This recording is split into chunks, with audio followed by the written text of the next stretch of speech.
Supreme court ने ये सारी हमारी मांगें को ठुकरा दिया है और ये बोला है कि अच्छा इलेक्शन कमीशन इसको एग्जामिन करे कि सारे बैलेट पेपर्स पर अगर हम वो डाल दें मार्क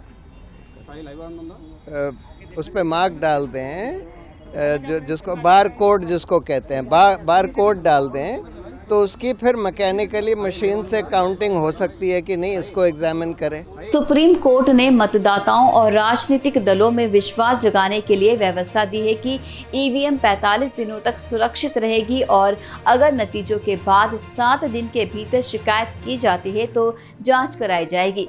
मतलब अगर प्रत्याशियों को लगता है कि कुछ गड़बड़ हुआ है तो ईवीएम की जांच की जा सकेगी।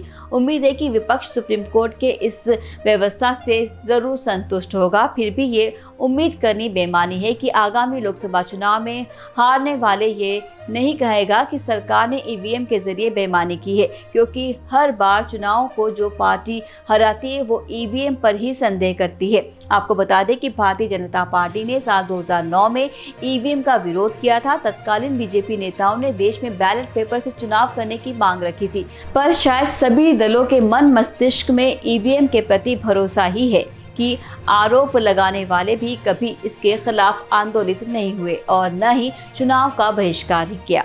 सुप्रीम कोर्ट का फैसला आने के बाद एडीआर की अर्जी पर बहस करने वाले प्रसिद्ध वकील प्रशांत भूषण ने अपने सोशल मीडिया हैंडल पर लिखा, चूंकि ईवीएम और वीवीपैट में ऐसे चिप लगे होते हैं जिन्हें अपने हिसाब से तैयार किया जाता है, इसीलिए ऐसी आकांक्षा रहती है कि वोटों में हेराफेरी करने के लिए दुर्भावनापूर्ण प्रोग्राम लोड किया जा सकता है। चूंकि मतदाताओं को ईवीएम पर भरोसा नहीं है, इसीलिए हम सुप्रीम कोर्ट से कहते हैं कि या तो बैलेट पेपर्स पर चुनाव का आदेश दें या मतदाता को मतपेटी में डालने के लिए वीवीपैट की पर्ची दें और फिर वीवीपैट पर्चियों की गिनती करें, या वीवीपैट मशीन के लाइट चालू रखें और सभी पर्चियों की गिनती करें। आज सिर्फ 2% वीवीपैट पर्चियों का ही ईवीएम से मिलान हो पाता है। वहीं चुनाव के बाद सिबल लोडिंग यूनिटों के भी सील कर दी सुरक्षित रखने के निर्देश चलते हैं। उम्मीदवारों के पास परिणामों की घोषणा के बाद किसी टेक्निकल टीम से ईवीएम के माइक्रो कंट्रोलर प्रोग्राम को जांच करने का विकल्प होगा, जिसे चुनाव आयोग की घोषणा के 7 दिनों के भीतर किया जा सकेगा। कोर्ट ने कहा कि सिंबल लोडिंग यूनिट के पूरा होने पर कंटेनर में सील कर दिया जाएगा। इस पर उम्मीदवारों के हस्ताक्षर होंगे और नतीजे घोषित होने के बाद 45 दिन के लिए स्ट्रांग रूम में रखा जाएगा, यानी नतीजे घोषित होने तक 45 दिन तक ईवीएम का डाटा और रिकॉर्ड सुरक्षित रखा जाएगा। इससे निश्चित है कि इसका सीधा लाभ उन्हें होगा जिन्हें मात्र कुछ वोटों से चुनाव में हार मिलती है। नतीजे में दूसरी ओर तीसरे नंबर पर नए उम्मीदवार चाहें तो परिणाम आने के 7 दिन के भीतर दोबारा जांच की मांग कर सकते हैं। ऐसी स्थिति में इंजीनियरों की एक टीम द्वारा माइक्रो कंट्रोलर को मेमोरी की जांच कर सकेगी। हो सकता है इस प्रकार की मांग के बाद ईवीएम प्रणाली की खामियां और सामने आए। बहुत उम्मीद है कि व्यवस्था से ईवीएम के प्रति भरोसा जगेगा। सुप्रीम कोर्ट के बेंच ने एक बात और कही जिससे उम्मीद जगती है कि अभी भी ईवीएम को और सुरक्षित करने की गुंजाइश पर सुप्रीम कोर्ट विचार कर सकता है। बेंच का कहना है कि यदि ज़रूरी हुआ तो वो मौजूदा ईवीएम सिस्टम को मजबूत करने के लिए निर्देश पारित कर सकते हैं। सुप्रीम कोर्ट ने अप्रैल 2019 में चुनाव आयोग से कहा था कि किसी संसदीय क्षेत्र में प्रत्येक विधानसभा क्षेत्र में ईवीएम के साथ वीवीपैट की संख्या 1 से बढ़ाकर 5 कर दी जाए। इस तरह के कुछ और आदेश सुप्रीम कोर्ट भविष्य में दे सकती है। कि संतुलित परिप्रेक्ष्य महत्वपूर्ण है। आंख मूंद कर किसी भी व्यवस्था पर संदेह करना व्यवस्था के प्रति शक पैदा कर सकता है। सार्थक आलोचना करने की जरूरत है, फिर चाहे वो न्यायपालिका हो या फिर विधायिकी।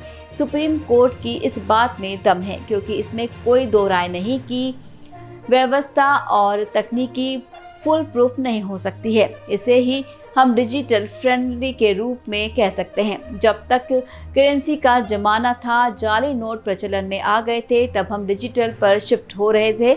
हजारों करोड़ों फ्रॉड की रिपोर्ट आ रही है। हालांकि ईवीएम पर सवाल उठने वाले कुछ वैसा ही व्यवहार कर रहे हैं कि एग्जाम की तैयारी के लिए नहीं की और फेल होने पर बोलते हैं कि पास होने वाले छात्रों की एग्जामिनर से सेटिंग थी। इस बारे में चुनाव में प्रचार से हाफते हुए नरेंद्र मोदी, अमित शाह और योगी आदित्यनाथ को हम देख रहे हैं, जबकि विपक्ष का हाल किसी से छुपा हुआ नहीं है। राहुल गांधी और अखिलेश एक साथ चुनाव लड़ रहे हैं, पर यूपी में दोनों की संयुक्त रैली आज तक नहीं हुई। यूपी में गिन लीजिए कि राहुल गांधी और प्रियंका गांधी ने वैसे भी कितनी सभाएं की हैं। अखिलेश यादव खुद 12 अप्रैल के बाद नींद से जागे हैं और बीएसपी सुप्रीमो अभी भी क्या कर रही है।